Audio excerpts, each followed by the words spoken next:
My girlfriend said during an argument that he was more important to her than I was, and that I made her feel unsafe. It hurt me, but I said nothing and quietly walked out of her life. Then one evening, out of nowhere, there was a soft knock at my gate. I opened it and saw her sister standing there, holding something in her hand. What she showed me that night changed everything I thought I knew. I'm Daniel, 31, and I run a small but successful carpentry business in Portland. Nothing fancy, custom furniture, home renovations, that sort of thing. I've been doing it for about 6 years now, ever since I left my corporate job in sales. Couldn't stand the office politics, the fake smiles, the endless meetings about meetings. Working with my hands, creating something real, that's what keeps me sane. I've always been the kind of guy who keeps his head down, works hard, and believes in honesty. Maybe that's why what happened hit me so hard. I'd been with Lauren for almost 3 years. We met at a mutual friend's barbecue back in the summer of 2021, and I fell for her fast. She was energetic, spontaneous, always planning the next adventure, everything I wasn't. We balanced each other out, or so I thought. She worked in marketing, loved her job, loved the creative chaos of it all. I admired that about her. We talked about moving in together, even looked at a few places in the Alberta Arts District. I was ready to build a life with her. I'd started saving for a down payment, cutting back on expenses, doing extra jobs on weekends. I wanted us to have something solid, something real. But there was always this guy. His name was Troy. They worked together at some marketing firm downtown, and she talked about him constantly. Troy said this, Troy thinks that, Troy came up with the best campaign idea today. At first, I didn't mind. I told myself I wasn't the jealous type. I trusted her. That was my first mistake. It started unraveling on a Tuesday night in late September. September 26th, to be exact. We were supposed to have dinner at my place. Nothing special, just pasta and wine, maybe watch a movie after. She showed up an hour late, barely apologized, and spent most of the meal on her phone. I could see her texting, smiling at her screen, completely checked out of our conversation. I finally asked her what was going on. It's work stuff, she said, not looking up. Work stuff with Troy? I asked, keeping my voice steady. She looked at me then, annoyed. Her face changed, like I'd just insulted her. Why do you always do this? Do what? Act like I'm doing something wrong. Troy's my friend, Daniel. That's it. We work together. We have to communicate. God, you're so paranoid sometimes. I wanted to believe her. God, I wanted to. So I dropped it. We finished dinner in silence, and she left early, saying she had an early morning meeting with a client. I cleaned up the dishes alone, staring at the half-empty wine bottle, wondering when things had shifted. 2 weeks later, I found out she'd been lying. Not about Troy being her friend, about everything else. It was a Saturday afternoon, October 14th. I'd gone to her apartment to surprise her with coffee and croissants from that bakery she loved on Hawthorne. I had a key. She'd given it to me months ago, told me her place was my place. When I walked in, I heard voices coming from the living room. Laughing. Low, intimate laughing. I froze in the doorway, bags in hand. I walked in and saw them on the couch. Not kissing, not touching, just sitting too close, her hand on his knee, both of them looking at something on his laptop. The energy in the room felt wrong, too comfortable, too familiar. They jumped when they saw me. Daniel. Lauren stood up fast, her face flushing red. I didn't know you were coming over. Clearly.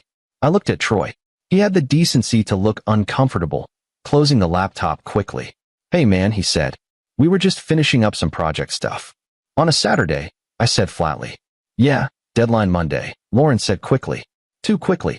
We've been slammed with this campaign for a new client. Troy offered to come over so we could work without office distractions. I set the coffee and croissants on the counter. My hands were shaking. I'll leave you to it. Daniel, don't be like that. But I was already walking out. I heard her call my name, but I didn't turn around. I got in my truck and drove home, gripping the steering wheel so hard my knuckles went white. Update 1. She called me that night. I didn't answer. She texted, "Can we please talk? You're overreacting. Nothing happened. You're being ridiculous." Overreacting. That word burned. I stared at my phone for an hour before I finally called her back the next morning. What's going on, Lauren? And don't lie to me. She sighed, that frustrated sigh I'd heard 100 times. Nothing's going on. Troy and I are friends. We work together. You're being paranoid, and honestly, it's exhausting. Then why does it feel like I'm the third wheel in my own relationship? Because you make yourself feel that way. God, Daniel, not everything is about you. I have a life outside of us. I have friends. I have work. You act like I'm supposed to only care about you. That stung, but I pushed forward. Do you have feelings for him? Silence. Long, heavy silence. I could hear her breathing on the other end. Lauren, I don't know, okay? I don't know. He gets me in ways you don't. My chest tightened. What does that mean? It means you're always so serious. So cautious. You analyze everything. Troy is fun. He takes risks. He makes me feel alive. He doesn't question every little thing I do. And I don't. I didn't say that. You didn't have to. We fought for another 20 minutes. It went in circles, her defending Troy, me trying to understand how he got here when things changed. She kept saying I was controlling, that I didn't trust her, that I was making her feel suffocated. Finally, she said something I'll never forget. You know what? Maybe he is more important to me than you are. Maybe that's the truth you can't handle. And honestly, Daniel, the way you're talking to me right now, you're making me feel unsafe. Unsafe. I wasn't yelling. I wasn't threatening her. I was just asking for honesty, trying to save what we had. But that word, unsafe, it was like a door slamming shut. I knew what that word meant, how it could be used, what it implied. It scared me. I didn't say anything else. I just hung up. Then I blocked her number, blocked her on Instagram, Facebook, everything, and walked out of her life. I thought that was it. I thought I was done. For 3 weeks, I heard nothing. I threw myself into work, took on extra projects, stayed busy. I built a custom bookshelf for a client in Selwood, refinished a vintage dining table, started designs for a kitchen renovation. My friends asked what happened. I gave them the short version. We broke up. It wasn't working. We wanted different things. They told me I did the right thing, that I deserved better. I wasn't sure I believed them. Some nights I'd lie awake, replaying the conversation, wondering if I'd overreacted, if I should have fought harder. Then, on November 8th, around 8 p.m., there was a knock at my gate. Not my front door, my gate. I live in a small house with a fenced yard in the Montevilla neighborhood, and the gate squeaks when you open it. I thought maybe it was a delivery or a neighbor needing help with something. I opened it and found Lauren's younger sister, Amber, standing there. She was 26, worked as a nurse at OHSU, and we'd always gotten along. She'd come to a few of our dinners, even helped me pick out Lauren's birthday gift last year. But she looked shaken now. Her eyes were red and puffy, like she'd been crying for hours. Amber, what's wrong? Are you okay? She held up her phone with a trembling hand. I need to show you something. Can I come in?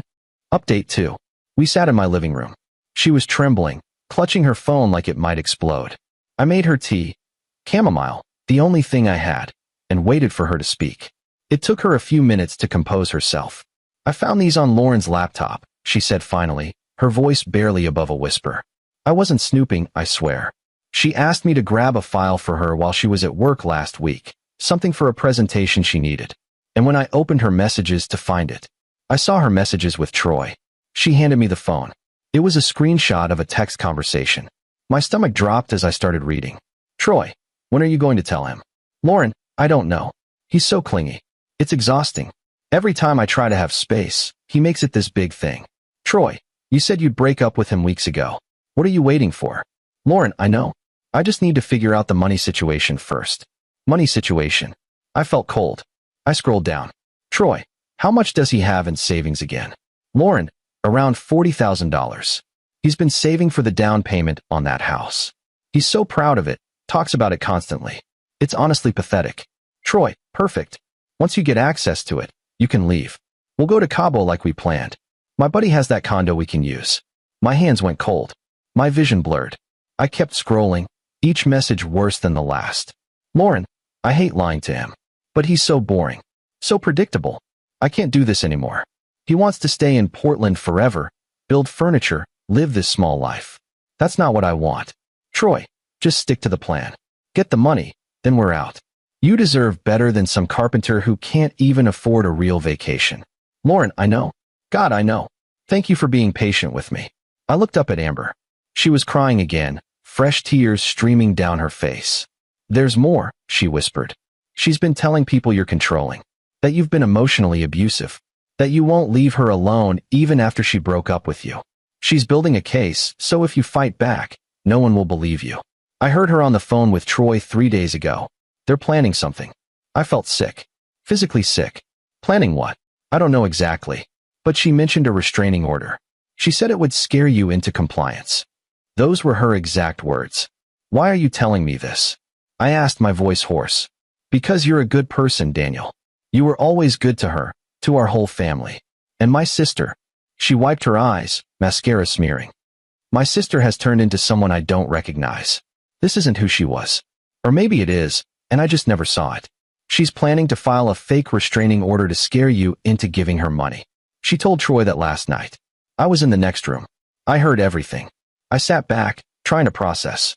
My entire world was tilting. A restraining order? For what? She's going to say you've been stalking her, threatening her, showing up at her apartment. She knows how it sounds. Big guy, quiet type, won't leave her alone. She's counting on people believing her. She even practiced crying on the phone with Troy. I heard her rehearsing what she'd say to the police. My heart was pounding. I haven't contacted her once since we broke up. Not once. I blocked her on everything. I know. That's why I'm here. You need to protect yourself. She's dangerous, Daniel. And she's desperate. Update 3. The next morning, I went to a lawyer. His name was Greg, an old college buddy who owed me a favor. I'd helped him build a deck at his house 2 summers ago, refused payment, just told him to remember it if I ever needed legal help. Now I needed it. I showed him the screenshots Amber had sent me. She'd forwarded them all to my email before she left that night. This is premeditation, he said, jaw tight, face grim. She's committing fraud. Possibly extortion if she tries to blackmail you. This is serious, Daniel. Really serious. What do I do? Document everything. Every single thing. Don't contact her under any circumstances. Don't respond to texts, calls, nothing. If she files a restraining order, we'll fight it with this evidence. And if she tries to access your accounts, we'll have her arrested. How much access does she have to your finances? She knows my bank. We talked about joint accounts once, but we never set them up. Good. Move your money. Today. Open a new account at a different bank. Don't tell anyone where. Change your locks if she has a key. Install cameras if you don't have them already. That afternoon, I moved my savings into a separate account at a credit union across town.